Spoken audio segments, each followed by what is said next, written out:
छोटे से गांव में सरिता अपनी बहू और अपने गरीब परिवार के साथ रह रही थी। बेटा, आज हमें ये रात को सारा काम खत्म करना होगा, कल ये सारा ऑर्डर का सामान जाएगा। माँ, मैं तो कोशिश कर ही रहा था लेकिन घास ही खत्म हो गई। अब आप ही बताओ ना, मैं क्या करूँ? हमारे पास और कोई चारा नहीं है, हमें जंगल से और घास काट कर लानी होगी। इस समय जंगल में जाने का फायदा नहीं है, कभी भी कुछ भी हो सकता है। जंगली जानवर रात के समय ही बाहर निकलते हैं। अजय बिल्कुल सही कह रहा है बहू। अरे माँ जी, हम 2 लोग अगर जाएंगे तो कोई जानवर पास नहीं आएगा और फिर इतनी जल्दी कोई जानवर हमला नहीं करता। हमें ये ऑर्डर कल देना है, आप ये भी तो सोचिए। लेकिन बहू। माँ जी, आप चिंता मत कीजिए, कुछ नहीं होगा। बस आप बच्चों के पास ही रहना और उनका ख्याल रखना। अगर ये ऑर्डर नहीं गया तो बच्चों के लिए हम गर्मी से बचने के लिए कूलर भी नहीं खरीद पाएंगे। सरिता की बहू भाविका और उसका बेटा, वो तीनों घास से पंखे कूलर बनाने का काम किया करते थे, इसलिए उन्हें घास की जरूरत पड़ती थी। वह आधी रात के समय जंगल में जाते हैं। भाविका, जरा से भी हलचल हुई तो मुझे बता देना, कभी भी कुछ भी हो सकता है। ठीक है जी, मैं आपको बता दूंगी।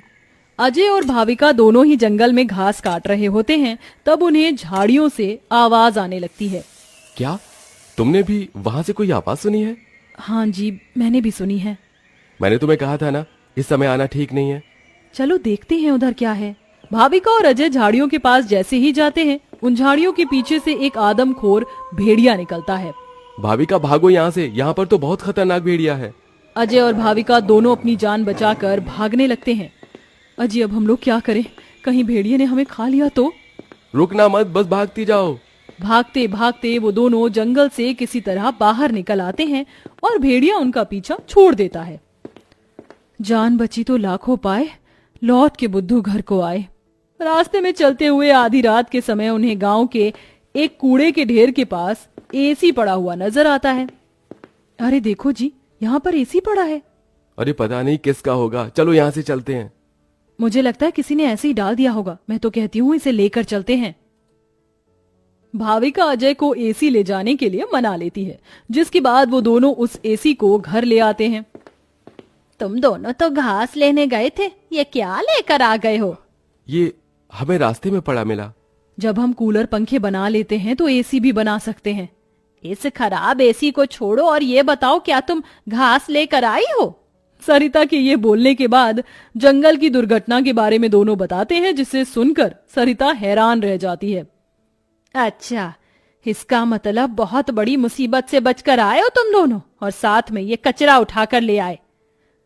वह तीनों बहुत ज्यादा परेशान हो जाते हैं। कल का ऑर्डर पूरा करने के बाद उन्हें कुछ पैसे मिल जाते, लेकिन घास न होने की वजह से उनका ऑर्डर पूरा नहीं हो पाता और वह ऑर्डर कैंसिल हो जाता है। अगले दिन उनके टूटे फूटे घर के अंदर धूप की किरणें आने लगती हैं, जिससे बहुत ज्यादा गर्मी हो जाती है। हे भगवान, कितनी गर्मी लग रही है, घर में पंखा भी नहीं चल रहा है। मुझे भी बहुत गर्मी लग रही है। पिताजी पिताजी, हमें बहुत गर्मी लग रही है, हमारे घर में एक पंखा भी ठीक से नहीं चलता। बेटा, थोड़ा सा सब्र रखो, कुछ दिनों में मेरे पैसे मुझे मिल जाएंगे तो मैं घर के अंदर एक अच्छा सा पंखा लगवा दूंगा।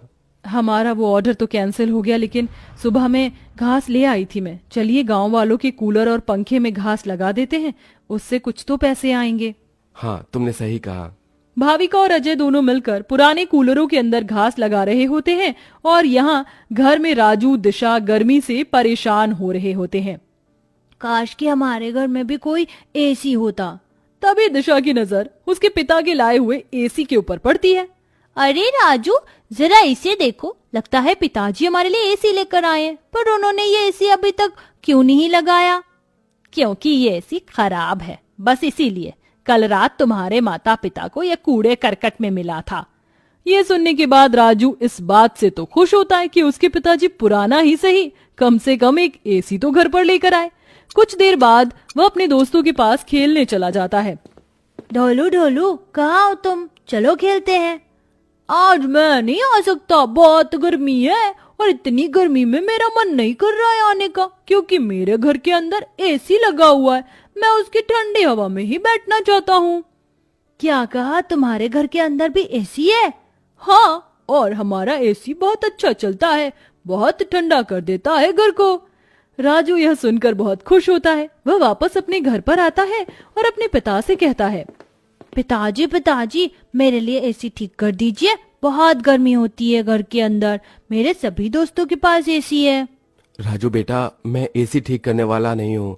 कहीं मुझसे एसी खराब हो गया तो ज्यादा पैसे चले जाएंगे उसे ठीक करवाने में। अरे पिताजी आप तो एक्सपर्ट हो, आपको तो सब कुछ आता है, आप एसी को भी ठीक कर दोगे, मुझे पता है। राजू के कहने पर अजय एसी को ठीक करने की कोशिश करता है।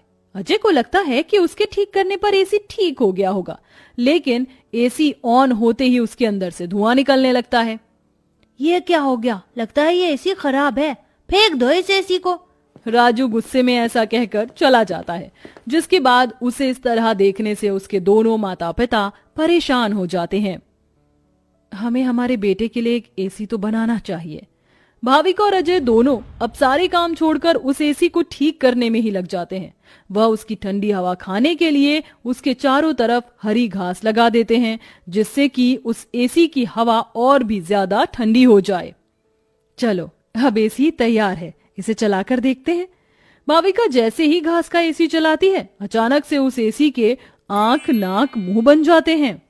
क्या बात है, तुमने तो मुझे बिल्कुल नए जैसा बना दिया है, लेकिन समझ नहीं आ रहा कि तुमने मेरे ऊपर ये घास क्यों लगाई है। एसी को बात करते हुए देख वो सभी डर जाते हैं। अरे हाँ सॉरी, मुझे माफ करना, मैं अपने आप को इंट्रोड्यूस करना भूल गया। मैं एक जादुई एसी हूँ, मेरे पास परी लोक की शक्तियां हैं, मैं गरीबों की मदद करता हूँ और तुम्हें मेरी बहुत ज्यादा जरूरत थी, लेकिन मैं खराब होने की वजह से अपनी शक्तियां इस्तेमाल नहीं कर सकता था। तुमने मुझे ठीक कर दिया, उसके लिए तुम्हारा बहुत बहुत शुक्रिया। माँ पिताजी देखो, ये एसी तो बात भी करता है। हाँ, तुमने बिल्कुल सही कहा, ये तो कोई जादुई एसी है। तुमने बिल्कुल सही कहा, मैं हूँ एक जादुई एसी, बल्कि अब मैं हूँ एक घास का जादुई एसी और मुझे तुमने बनाया है।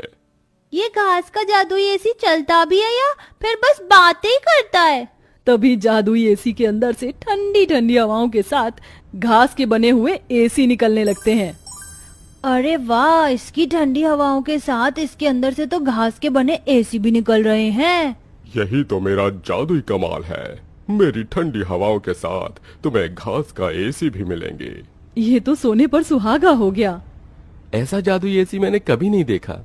अब उनके पास इतने सारे घास के एसी हो गए थे जिन्हें वह देखकर सोच में पड़ जाते हैं। आजकल बाजार में एसी बहुत महंगा मिलता है, हम घास के बने हुए सस्ते एसी बेचकर पैसे कमा सकते हैं। सही कहा माँ आपने, पर क्या लोग घास के बने एसी खरीदना चाहेंगे? सरिता यह सुनकर थोड़ी देर चुप हो जाती है। हमें पहले एसी बेचकर देखना चाहिए। इस तरह भाविका और अजय दोनों मिलकर बाजार में घास के बने एसी बेचने के लिए चले जाते हैं, जहां घास के बने एसी देखकर सभी लोग हैरान रह जाते हैं। एसी तो बहुत देखे, लेकिन ऐसा एसी नहीं देखा, ये तो बहुत अलग है। घास से बने एसी मैं भी खरीदना चाहूंगी। कितने का है एक? ज्यादा नहीं, मात्र 1000 रुपए का है। आजकल एसी 30-40 हजार तक मिलते हैं और तुम इतने सस्ते में बिल्कुल कौड़ियों के भाव बेच रहे हो। चलो मुझे एक दे दो। कोमोलिका के खरीदने के बाद वहां और भी लोग उन दोनों से एसी खरीदते हैं। इसी के चलते उनकी अच्छी खासी बिक्री हो जाती है और सारे एसी बिक जाते हैं। आज का ये आखिरी एसी बचा है, इसे मैं अपने घर में लगाऊंगा।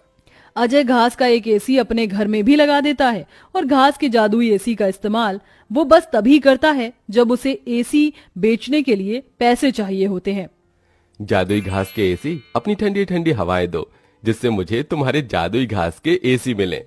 अजय के इतना बोलते ही जादुई घास के एसी के अंदर से ठंडी ठंडी हवाओं के साथ घास के बने एसी निकल आते हैं। इस तरह धीरे धीरे अजय अपना घास के बने एसी का बहुत बड़ा बिजनेस खोल लेता है और धीरे धीरे उसकी सारी परेशानियां खत्म हो जाती हैं।